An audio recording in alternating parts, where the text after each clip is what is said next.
அது தற்கொலை என்றே வைத்துக்கொள்வோம். தற்கொலை என்றால் யார் தற்கொலை செய்ய தூண்டியது? எங்கிருந்து விழுந்தாள் அந்த பெண்?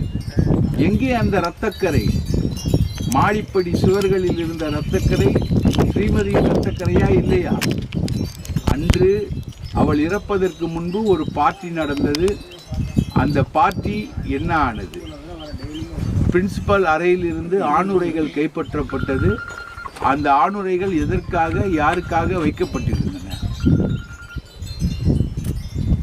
பள்ளி நிர்வாகிகளின் மகன்களுடைய பங்கு என்ன? அவர்கள் இதில் பங்கு பெற்றார்களா இல்லையா?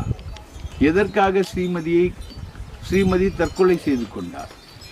நாம் சொல்லக்கூடிய தேரி என்னவென்றால், ஸ்ரீமதியை இரையாக்க முயற்சித்தார்கள்.